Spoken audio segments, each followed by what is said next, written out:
I love it. Good evening and welcome to Slam the Gavel, the show that tells it all regarding family court, other court issues, as well as CPS. I'm your host, Marianne Petrie. Patriots Against CPS Corruption invites you to attend our March for Texas Children. DFPS has failed the families of Texas. The Texas Special Committee on DFPS has also failed to hear the parents and the children. Time to make our voices heard. Surround yourself with those on the same mission as you. Join us on the March for Our Children, September 21st, 2022, starting at 1 p.m. at 701 West 51st Street, Austin, Texas, 78751. I have a brand new guest on. Her name is Jennifer Como. The one time in 10 years that she sought protection and help from the courts was actually the last time she saw her daughter. The psychological and physiological detriment of domestic violence abuse, child sexual abuse, systemic failure, institutional betrayal, multigenerational trauma, and losing all faith and hope in America. Do advocacies, said supports, doctors, schools, agencies, legislators, senators, law enforcement, those who profess safety and protection for victims, do anything tangible for the victims?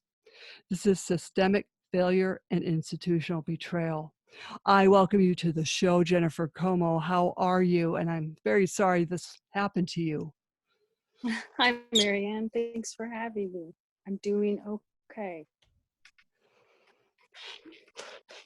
So, when was the last time you saw your daughter? Total, it's been 513 AMPMs. Mm. I've never gone, not even more than a weekend without seeing her. And even those didn't start until kindergarten.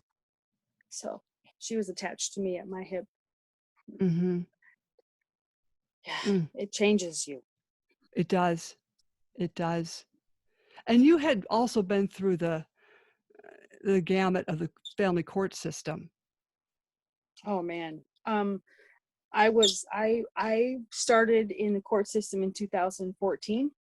He started taking me to court back to back to back, relentlessly. Anytime it was something he didn't agree with or he wanted and I didn't agree, he would take me to court. Now, you had been married for 16 years. Yeah, Then and we had talked earlier that he just up and left. Yeah, my husband. We tried for years. He was my high school sweetheart. We moved from Washington State to Florida. We tried for years to have kids, but we just chalked it up as a loss. It wasn't in the stars for us. And at that point, we were just purchasing our second home. We were both in executive management positions in our professions. And we got a call, did we want to adopt my biological nephew? We were like, yes. And so he actually ended up coming 2 months early. So he's a premature baby, 4 pounds, 6 ounces. And we stayed in the NICU about 2 weeks before we brought him from Oregon back to Florida. And the day after we got home, he left. I had no idea he was cheating on me. I had no clue. Wow. None. Yeah, it's all right. That's a long time ago now. It's, But, back then, I could only FMLA at the time for work. So I was at home with a newborn baby, a premature baby. I like to say that I haven't slept for 13 years because he had to be specially fed every 3 hours and whatnot. So, yeah, at about 4 months old, I met my daughter's father through a friend of mine. It was her brother. And it was a friendship at first. It was like anybody who's dealt with a narcissistic personality can tell you the love bombing comes. It's like, oh my gosh, it's like, you're like me, but you're not me. The mirroring, he was just a totally different person. Once at the 7-month mark, it became romantic. And so at that part, the red flags just never stopped. And I spent a better year and a half trying to get out of the relationship. Mm-hmm. And my no's were never respected. I had no boundaries. Mm. He's the type that would show up at my job, and I'm working in white collar, and he's coming in and dirty, and he show up on my break time if I'm outside, just pop up on me or leave me stuff on my car. I would move my car at break time and lunch like every day for a week. Just, yeah. These people are hard to get rid of. Yeah. I was like the perfect package. I had a brand new home. I had a very good job, brand new car. I have a son that I didn't birth. It was perfect. Mm-hmm. It was just perfect for him. But that's the thing. It was a package. I couldn't do. He's very jealous, very angry. That smile became a scowl. The sarcasm and put downs, and then he lied. Everything he did was a lie. He lied to his mom. He lied to his friends. He lied to coworkers. I mean, everything was a lie. I'm like, what are you doing? Mm-hmm. Why are you lying? You don't have to lie. It was dog eat dog. That's his mentality. He has an institutional mentality. I later learned more about his background too, which was not friendly. Oh. Yeah. He's a two-time ex-violent convicted felon. Yeah, he's been in prison twice. That's past his colorful criminal history. So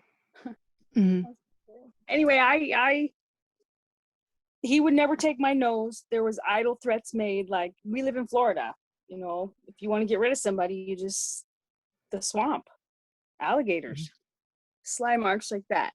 His mom had money. I had to go. I didn't know to do it. I didn't know what to do. I've never been in that situation before, ever. So I left. Before I left, I'm sorry, let me back up. Because I spent so long trying to get out of the relationship, one morning it came to a point where I was on my phone. I wasn't feeling well. Something was just off. I actually felt like I had a blood clot or something in my leg. It was bothering me. So I get on my phone. I'm not even out of bed yet, and I'm texting my girlfriends, and it was like 5 of them. I'm texting them. I'm like, what could be wrong? I never would have thought I'm pregnant, because I had tried for 16 years with my husband to conceive, and we just chopped it up. I had surgery for endometriosis, the whole gamut. But he's there at my house, and he comes in, and what are you doing on that phone? And he goes to snatches my phone out of my hands, and what does he do? He goes straight for my throat. And before he could do that, up my legs, in his chest, pushing him back with my legs. And I think it took him back, because I'm going to fight you back. I'm not going to fight you. Right. Yeah. I was like, that's it. You go now. I don't care. You have to go now. I'm not. Later that day, 5 pregnancy tests later, 5 at home. I'm pregnant. I just cried. I fought my entire pregnancy to terminate it, because I didn't want him in my life. I didn't want to deal with that for 18 years.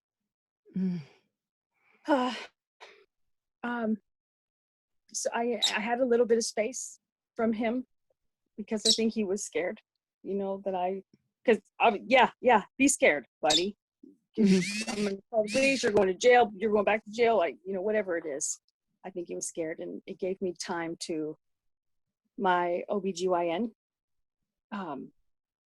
was on board with me, took me out of work early, and I took my son out of daycare, because I couldn't afford it, because at this time I was on short-term disability.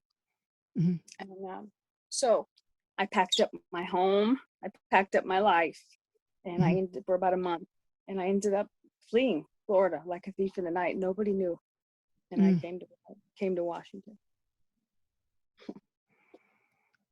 That's very brave of you to even do that.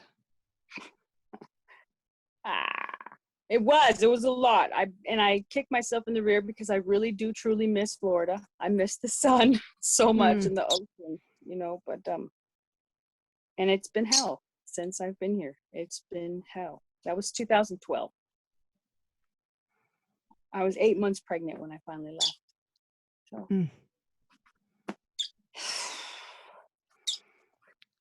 What a shame, you know.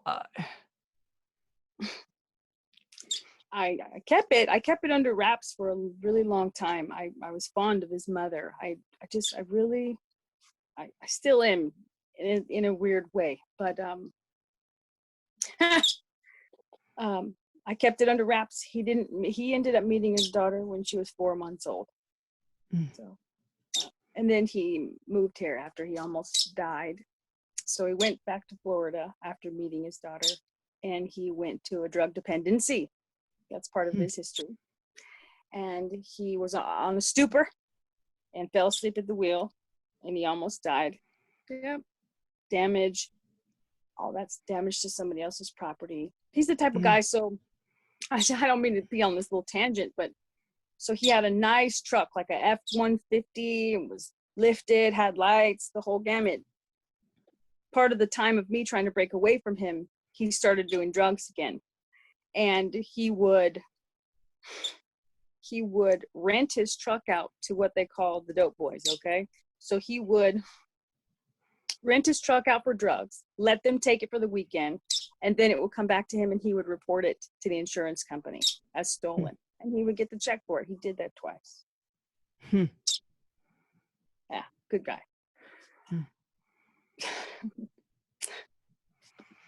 Well, it's like you really don't know what you're dating until you're really dating for quite a while. Yeah. Very true. It's not, your fault. It's just, because people say, well, gee, didn't you know? Didn't you see that this it's like, you don't until you're dating them for so long. Then they start showing their real colors, like at 8 months to a year and a half. Yep. I like to tell people, give it a good 2 before you start, getting too intimate, like, without your history, and please, at least 2.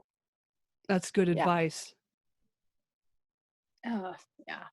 Yep. So red flags, those were the red flags, and I had to go. I thought some people don't get that chance. They don't get that chance. And I thought, this is my chance. I didn't want my kids. I come from toxicity.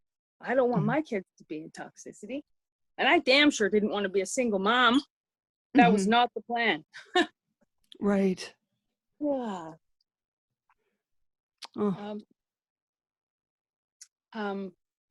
And just to say, I didn't have my dad in my life.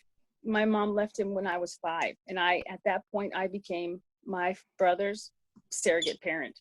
So I was parentified. I was my little brother's mom while my mom worked. And as soon as dad left our equation, because mom worked and went to school, dad stayed home with us. So from birth to 5, he was my emotional support. He was my physical affection. And so when mom left him because of their issues, all that left me too. And then through growing up, because we'll talk about this in a second, through growing up, my mom chose to not speak bad about my dad. But my dad spoke terribly about my mom because she hurt him. Okay, I get it now that I'm older. But what that did to me, he would let his new wife talk about her. I cried all the time. It was so, Mom, I don't understand why he says this stuff about you, Mom. I mean, it hurts. That's so when you talk about parental alienation, it hurts the kids bad. And I didn't want my daughter to not have a father. So when I say that I don't agree with 50-50 parenting, or when we talk about that, know that I'm serious. You don't want the domestic abuse to have custody of the child, because they're just going to ruin them. Right. Well, it's understandable, because 50-50 is not cookie cutter. Yeah. So, yeah.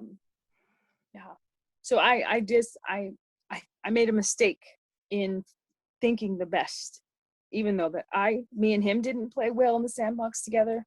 I chose not to speak bad about him to my kids, just like my mother did with me, because I know what it did, because my father spoke, disparagingly, and it hurt. It damaged me.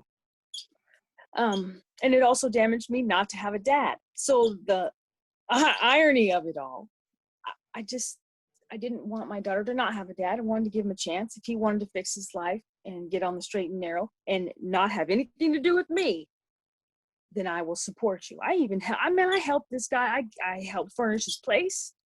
I helped him. He could see his daughter and my son anytime he wanted to, Marianne. Anytime he wanted to. He didn't want to do that. He was dead set on hurting me. He wanted to destroy me. And that he did.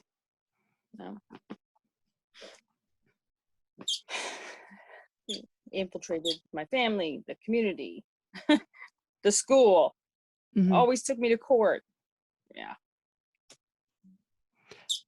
And this started back in 2014 or Yes. 2012. Oh, okay. Well, I had my daughter in June of 2012, and he met her at about 4 months of age, and then left, and then ended up coming back a few months later. So 2013-ish, and then by 2014, because he's realizing at this point, he never stopped. He still continued advancing. And I'm like, you have to stop. I don't want anything to do with you. Let's co-parent. Right. Let's tag team this, but just know that it's not me. You're not getting me. But he continued to try, and he continued to try to exert control over my home and my neighborhood and my family and my kids. And I was like, no, guy, no. And I constantly shutting him out, as best as I could. I'm not going to do this with you. And that's when he started taking me to court. That's a shame. Oh. Yeah, he made my life hell. He ended up getting into a relationship with my mother's husband. He's not my stepfather, he's my mother's husband. And they go to NA together. I like to call it's their NA gang, because if you're not with them, you're against them. But boy, so it soon became a gang harassing, gang stalking me, exerting control. You can't have so-and-so at your house. You can't do this. I've had CPS called on me not 1, 2, 3, 4, or even 5, but 9 times fraudulently. I've had 8 investigations. The first one was I think they swept that one to the side and thought jealous boyfriend. Yeah, they were right. But I've had a GAL. I was named the custodial parent.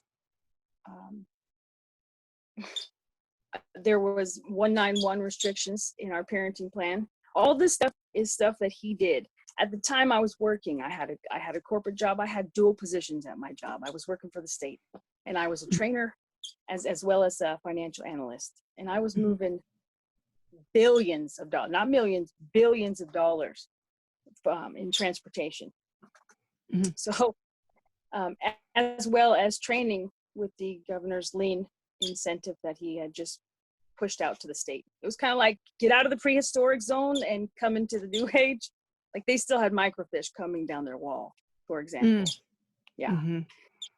And I came from Florida. I just came from a different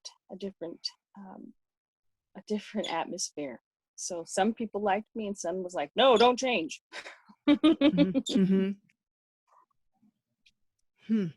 was a very stressful job. But I was being called to court all the time. And so what happens, the alienation, it's really child abuse. So when my kids would go away for the weekend, Marianne, they would come back and they would be pinned against each other, pinned against me. They would be angry, hurt. They would, I hate you, hate, you're an idiot, idiot. Where are these words coming from? You're a liar, Mom. What? Wait a minute. Whoa. We're going to go live with Dad. And so that those behaviors bled into school. Oh my gosh, I've had advocacies come in. Both of my kids are on IEPs. And this is all stuff that I've advocated for on my own. No dad involvement whatsoever.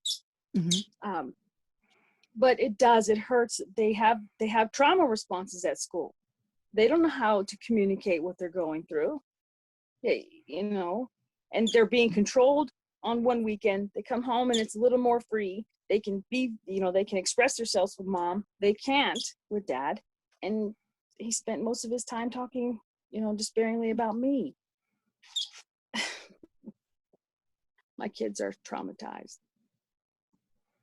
I'm so sorry. A lot of people don't know this stuff happens. Like, when did he have the kids? Was it like 5 days on, 5 days off? No, he only had the kids every other weekend from 6 to 6. And but when he would pick up, every pickup and drop off was confrontational. That's the only time he would choose to try to communicate with me. And I was like, this isn't the time. Just send me a text, send me an email, call me. Let's talk about it another time. Right. And then he would show up early, and sometimes really, really early, because guess who lived directly across the street from me? My mom. And so when they're wanting to control me and my house, bled off into the stalking, and they would literally sit over there an hour ahead of time. I'm just getting off work. I want to have this time with my kids. But my kids would dart across the street. Dad, well, they're young and they're little and they're darting across the street and they're not looking, and I'm like, kids, no, stop, and then they would get over there, and then the guys would be like, oh yeah, good job, mom. Yeah, right, exactly. I'm like, well, why don't you say something to them? It's like I've had to defend myself for so many years with these guys. I'm just so tired of it. I'm so tired.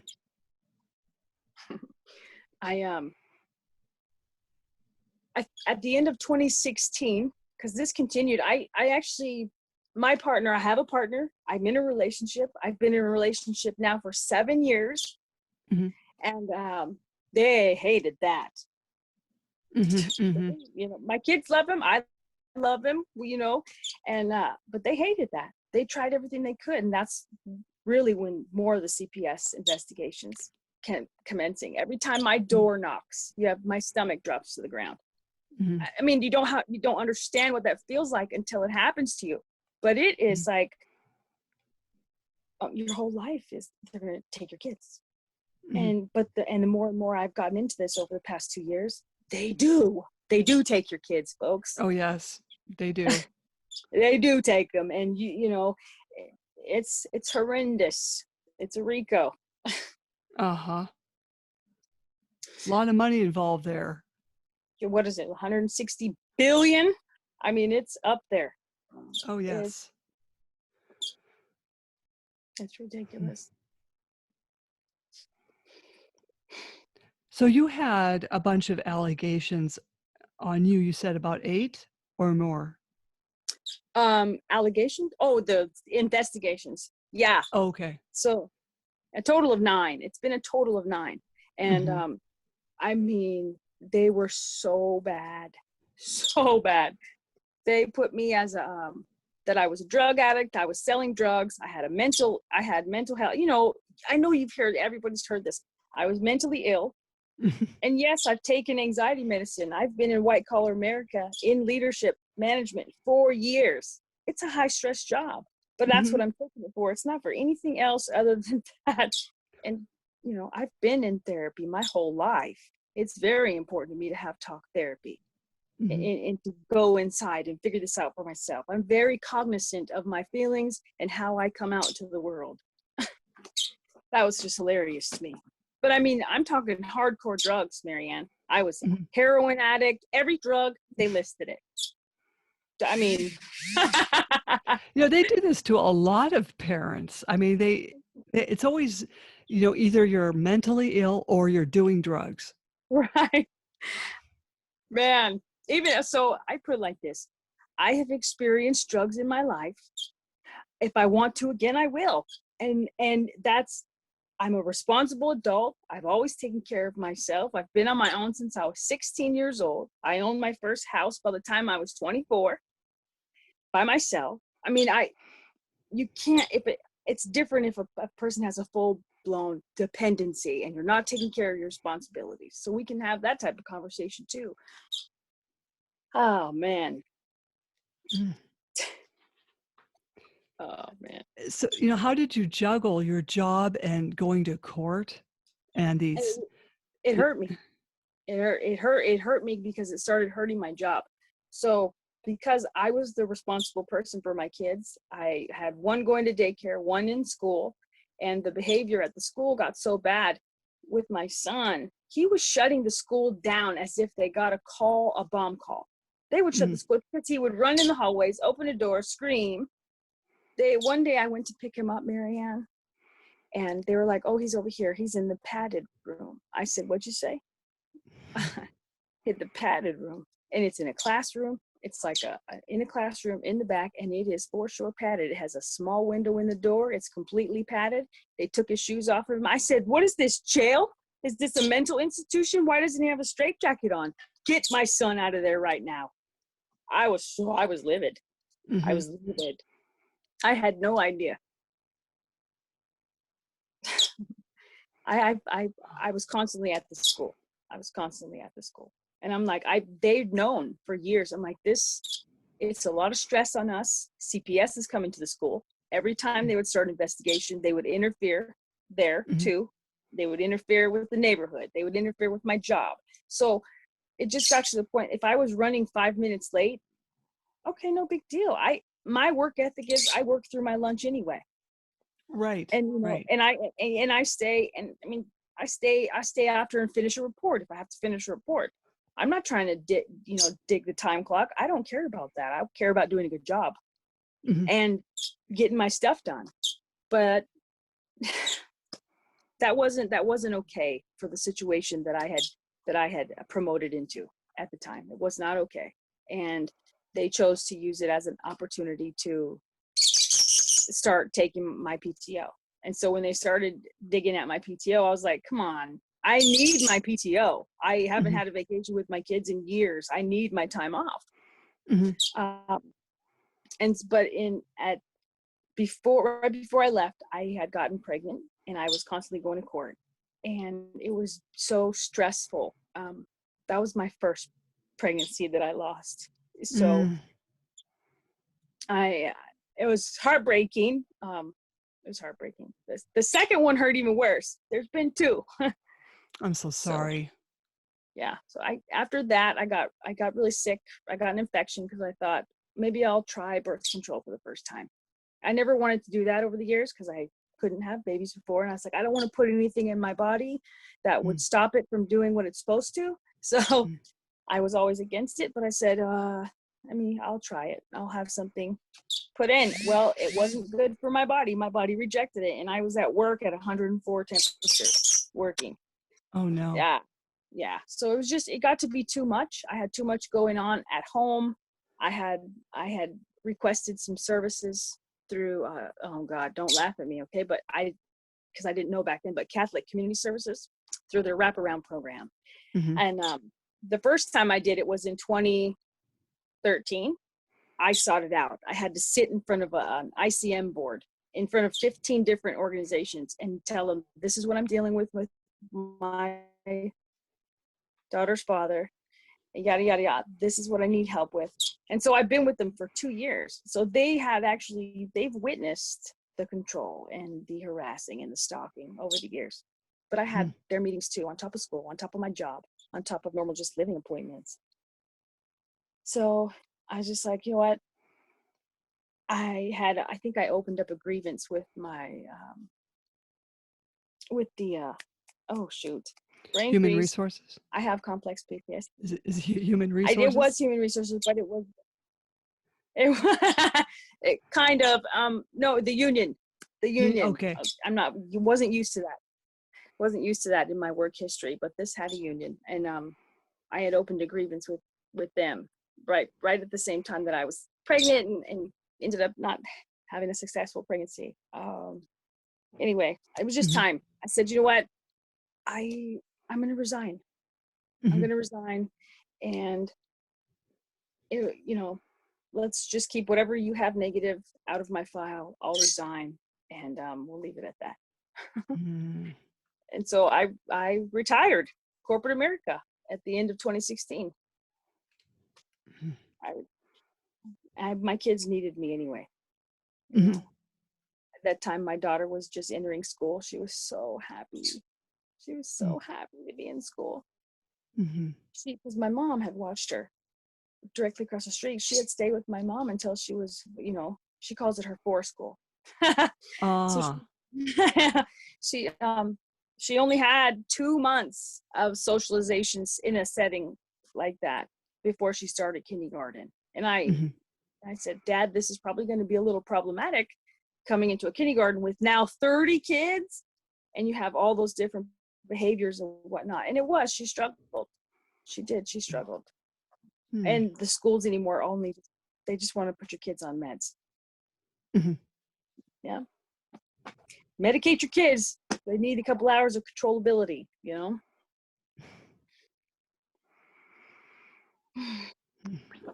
Terrible. Ugh. And then you were still in and out of court. I mean, what was he trying to do?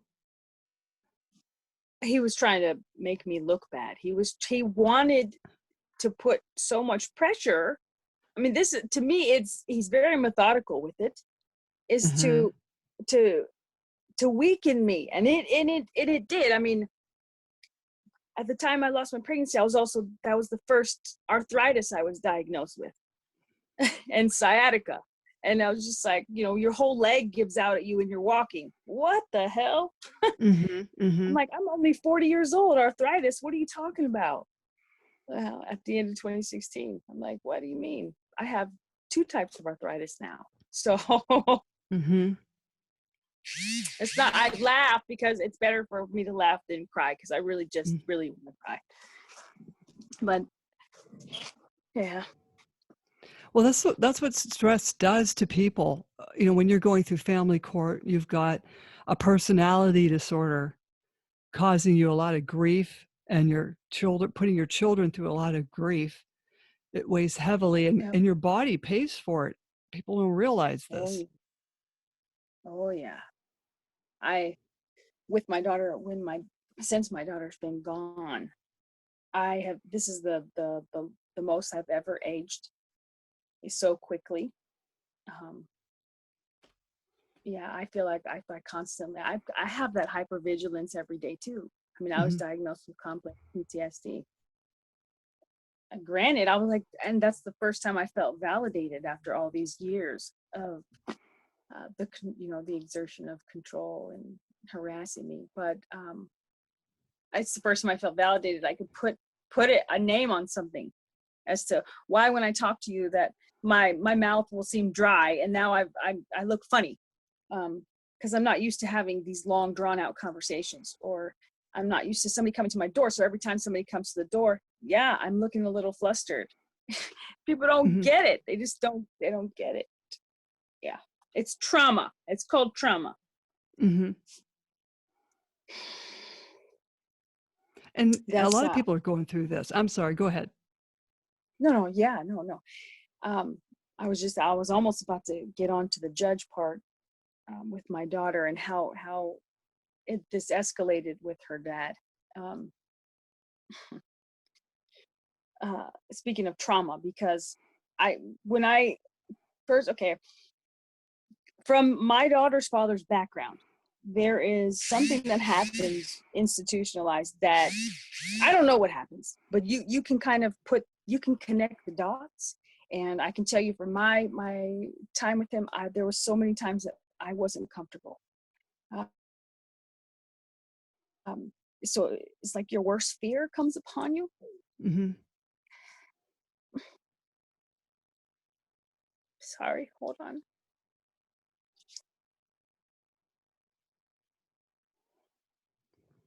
So it was my weekend with the kids, and I got a call from my daughter's dad. He said, "Can I have the kids this weekend?" And I wasn't feeling well. Okay. Mhm. And I was like, "Well, I am not feeling well." And I did have plans, but only on Sunday, to do this annual Santa thing. And I said, "Well, let me ask him." Now, just to step back, one little part is there were periods of time where he would have time on his hands, and that's when his attacks would start. Mhm. Um, so this is one of those times. And so it started in July. The kids went back to school in September, and then by December is when I was in court. Okay. The attack started, and it was the start of a new year. And you know what also approached? The end of a temporary parenting plan. We were at the 2-year mark. And I told Mhm. my previous lawyer at the time, I said, "Why are we doing this temporary? You know as well as I do, at this 2-year mark, he's going to start gunning for me again. Mhm. And it's only to hurt me. That's why it's never about my kids, because I can still count on my hands, 2 hands, that's 10 fingers, how many times he's ever just called to speak to his daughter. Mhm. That's it, in all these years. Anyway, um, uh, oh, I feel like I'm all over the place, Marianne. No, you're doing pretty good now, because I mean, we still have some time left. Keep going. Okay, all right. Um, so I asked the kids, and they were like, "Yeah." I was like, I guess he was going to take them to a light show. They were going to do a boat show downtown, because it was around Christmas time, and do a nighttime boat show. I was like, "That sounds fun." But by the time he got to my house, it was raining. I said, "Well, it's raining." I said, he goes, "Yeah, we'll just go to my house." I'm like, "Well, why don't the kids just stay with me? It's my weekend anyway." And they were looking at me like, "Yeah, let's just stay with you, Mom." And he was like, "No, we'll do something." And then they go, "Okay." I'm like, Mhm. they leave. Okay. They go. The next morning, Saturday, my son is at my door crying. He's not here. My daughters, they left. He left my son. It's before 9. It's like maybe right after 8 o'clock in the morning. My son's crying at my door. No call, no text, no nothing. He didn't call across the street. No call, no text, no nothing. And he just took off with my daughter. I call him. He doesn't answer. "What's wrong, son? I can never go back over there." And he's crying. "What do you mean you can never go back over there?" Mhm. Because I was bad. And my son is just broken. This isn't Mhm. the first time my kids have been interrogated and manipulated and given gifts to tell, "What's mom doing?" for years. Um, there was a time where my son came home and his ears, you see up Mhm. here, the cartilage of your ear, Mhm. he had threw something at his little sister, and it hit her at the corner of the eye, and it nicked her. And her dad was mad. And so, but he would purposely not give my son his medication, so he would be a ping pong on steroids during the weekend. That's what I like to call that. My son was Mhm. diagnosed with ADD, ADHD, OCD, and ODD by the Mhm. time he was 3. Yeah. So he would make a big deal about not forgetting the medicine, and then he would purposely not give him the medicine, so he would act out and he could get the pity pot story for being such a great guy for not being his kid, ah ah anyway. Yeah. So at that time, so he goes to run after my son. He takes off laughing. That's what he does. And Mhm. so when he grabs him, he grabbed his ear and boxed it with so much force that at the back of his head was 2 knuckle imprints, and his ear was bruised through and through. This is the Mhm. cartilage at the top of your ear. Do you Mhm. know how much pressure it takes to bruise that? Mhm. And the only reason I saw it, because I had to go to the school, and Mhm. it was actually a day that he didn't have a pill. And so I went up there and I was talking to him, and I said, "Son," and I looked at his ear. I said, "What happened to your ear?" And I saw the 2 imprints, and he goes, and he looks at me, and he looked like he wanted to cry. And he says, the puppy did it. The puppy, Mhm. I said, "The puppy didn't do that, Jeremiah." And I just started crying, and I did it. So I moved my head, and I didn't want the nurse to see me. And but she did, because she ended up calling CPS on him. And you know Mhm. what, Marianne? He was founded. He Mhm. was founded. However, CPS didn't tell me. They never communicated with me. And the person who did his information, their attrition is ridiculous. The turnover. She didn't work there anymore. But they found him, and they never told me. So anyway, my son's at the door, and I call him. I said, "What are you doing? Why don't you answer your phone? Well, you're not just going to drop my son off." I was so mad. Now, this was Saturday. I finished that day with my son. I wasn't feeling good. I knew I was pregnant. I had already made some big purchases. I was nesting. You know, nobody knew but us, and my kids didn't even know. You know, I wasn't going to tell them that but I was right about to pass the first trimester. I was still in the first trimester. But because of the stress at school, he was triangulating bad. So it had caused so much problems. I'll get to that in one sec. He was showing up at my daughter's. He was showing up because he was taken out of work for a while, and so he's bored. He's got time on his hands, so it's a perfect time to attack Jen, and that's what he did. So he would show up at school early in the morning, and he wouldn't tell me, and he wouldn't tell Jordan. He would just show up, because if Jordan's having a hard time, he wanted to be there to be the dad. Okay. Okay. So I said, "Why don't you tell me?" I said, I have a meeting to schedule with this teacher. We're having some communication things, and if you could let me know. And he never did. He did that. No.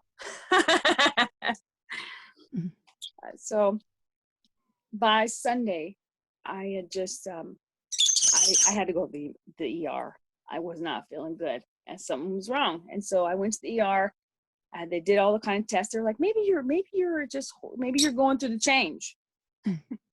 You know, I'm 40. I'll be 46 in December. So I mean, I was older. You know, at the end of 2019, December of 2019. I said, maybe I am. I said, that'd be great. Let's get it out of the way. But no, I was pregnant, and my levels were high, and they were like, well, we need you to come back, and slowly but surely, you know. Anyway, I get home. I said to him, I said, listen, I have to go to the ER. Just, can you please drop Jordan off at my mom's? Sure, because you know I have my meeting to go to. I'm like, yeah, that's no problem. I've already talked to them. Please just drop her off. My daughter called me while I was in the ER 3 times. My daughter doesn't do that. Mom, I miss you. I'm ready for you to come home. Are you coming home? Please come home. Why is it taking so long? Honey, I'll be home. I said, I'm not feeling very good. Okay. Well, can I just talk to you for a sec? Yeah. And then I heard her dad in the background. I'm like, oh, why'd your dad's not left yet? That's weird. Okay. I just let it go, and then I'd get another call from her. And I'm like, hi, baby, what are you doing? I'm, what's taking so long, kid? When are you coming? I'm coming soon. What's wrong? Nothing. I just miss you. I'm like, okay. Well, where's Nana? What, can you go with Nana? And I heard him in the background again, her dad. I said, what the?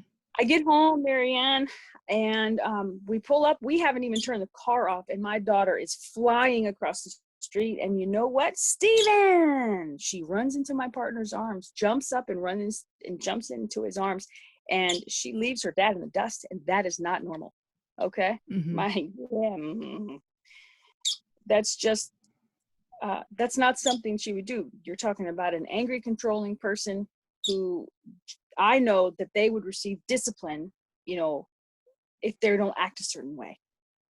And that would have normally pissed him off, and she would have gotten disciplined later, not in front of anybody, but I guarantee it would have happened. So that was off. So I've got all these off things happening. And so we get ready for bed.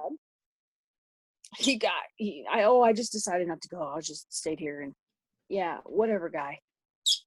So we get ready for bed, and we're laying down, and we're watching our AMSR. You know, we do that, and we do meditation music, because my daughter has woke up at 3 o'clock in the morning. I can't tell you, for years, and she's had bad dreams for years. Ding, ding, ding. There's another red flag.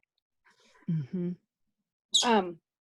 Yes, I have a partner. Yes, he lives with me. But guess what? He doesn't sleep in my bed at night, because who sleeps in my bed? My daughter. So he sleeps in the other room. That's just, hey, it works out for us. So,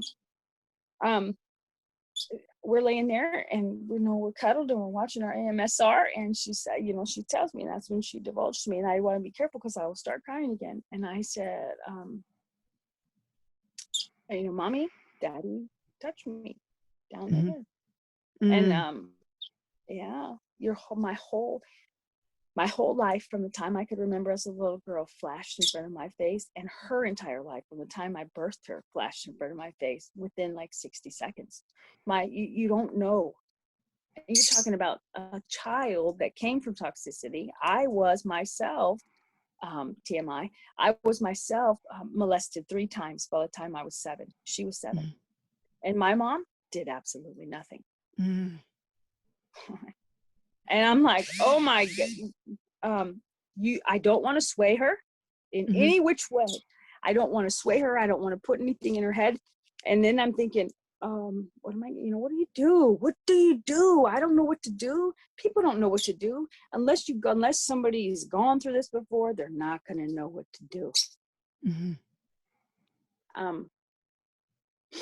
I took a day. I just thanked her for telling me, and I said that was not right. My kids know. That's one thing I told them. That's yours. You don't. This is your body. This is your space, and nobody needs to get in your space. Don't touch it. I asked her a couple questions. Marianne, was he helping you? Why was he cleaning you? Were you taking a bath? Was he, no. Oh God, and I said, okay, thank you for telling me, honey, you didn't do anything wrong, and I'm so proud of you, and I'm so sorry, and I just love you so much. And I had to step away for a second, and I went into the kitchen, and I was like, I tell my partner, and I just started bawling. I said, what am I gonna do? What am I gonna do? Anyway, the first person I contacted was the school district's therapist. She had been in our life for years. She started with my son. She kind of adopted Jordan. And she said, I can't do anything because it's like a conflict. My kids, like, my kids, like, I need you to do this. I can't do it. I said, oh, you need to contact such and such. Okay, so okay, fine. I contact such and such. Well, we can't see you got a police report. Oh my God. Okay. And police is like, well, did you call CPS? I'm like, oh my God, CPS again? Like, what is there anything I can do to get my daughter to therapy? How do I address this with her dad? We need help. Anyway, I went to the Catholic Charities, the parent advocates that I've had. I went to them. They couldn't help me. No, I don't know. Contact the so-and-so. Okay, contact so-and-so. Now, bear in mind, I have to go back to the doctor because at this point, my body is rejecting the pregnancy fully. So I had 2 different sonograms. I had more blood tests and stuff like that. And at the day I went to, it was like a day later, 2 days later, I was in my health, I don't know what you call it. It's a big, God, brain freeze. It's a whole bunch of doctors. It's everything in the one place. Jesus Christ. Sorry. That's okay. So her pediatrician was there. And so I popped into her pediatrician's office, who's been a pediatrician for 7 years at least. And I told her what happened. She cried with me and she said, I'll take care of it. I said, oh my God. She goes, you don't have to now. I'll do it. And she contacted CPS. CPS came the next morning. Okay. Talked to them. They came, talked to my daughter. Well, that's just one person. And then it went to another CPS person. And they go, well, now we need you to go. I think they contacted the police. The police contacted me, gave me the report number. I had to then go to court I said, oh my God, I have to go to court. And so I go to court and I have to fill out this restraining order. Mm-hmm. And I'm like, I took my daughter out of school because he showed up at school that Monday. This was Sunday. So he showed up Monday and he showed up Tuesday. I took her by Wednesday. I said, she's going to stay home sick today because why are you pressing so hard to be with her? Why are you pressing can I come get her I'm going to pick her up after school. No, something's off with the post. No, everything about me was like, no. And so I had to go to court. And the same day I was going to court, I received a call from dispute resolution asking for more time. James is asking for more time with his daughter.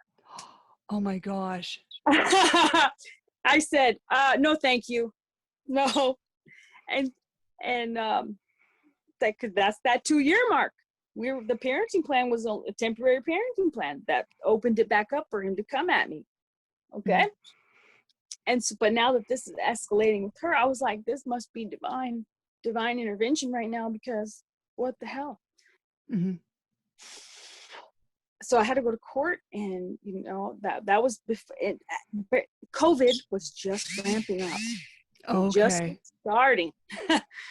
And so that was like the last time I had physically shown up there.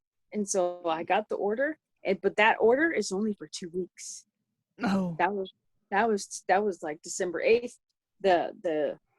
The agency, the Monarch Children's Society, and by the way, after all this time, I realized they're not even their own company. The state of Washington actually owns them. They don't contract with them or nothing. They are a part of the state of Washington.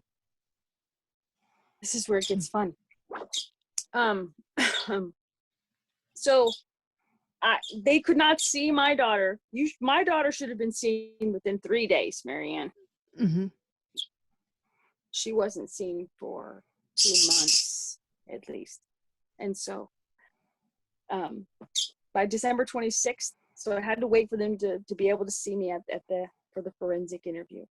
It was so hard because it was during the holidays, and I know her grandma was here from Florida. And I contacted her. I said, you can see Jordan. I will even come there as long as I'm there with her. But she cannot be with her dad right now. That's hard. It hurt my daughter. And if it hurt my daughter, it's hurting me. See? Yeah. But she didn't see her. She didn't see her. She just left her hanging. She left her granddaughter hanging. And because obviously in the background, I'm lying. She's lying, but I wasn't. It's not lie. It's not lie. I'm not bitter. Trust me. I don't want anything to do with you, Guy. I don't want to hurt. I don't want anything to do with you. Yeah. What's our time? Well, probably 5 more minutes. But you know what? I'm going to have you back on because people are going to know, how you handled this and what happened next and how you handled that. Yeah. It's important. It's important because there's some things I've learned that you really, really need to make sure that you do. Even if they tell you, don't worry about it, you need to do it. You have to do it. You have to do it because nobody else is going to do it. Well, if anyone wants to reach you, how can they reach you if they have any questions? So my therapy is social media. Right. It's so important. So I'm on Facebook, I'm on LinkedIn, I'm on Instagram, I'm on Twitter. I'm on all of those. I can be reached at any of them. Okay. Well, definitely I'm going to have you back on, so don't jump off, okay? Okay. Slam the Gavel is a podcast to help the public understand what really goes on in these family courtrooms. I'm your host, Marianne Petrie, author of Dismantling Family Court Corruption, Why Taking the Kids Was Not Enough, and Cry Out for Justice, Poems of Truth. Please join us again here with Jennifer Como and other amazing guests. Thank you, and you'll be back, Jen. Yeah. Thanks, Marianne.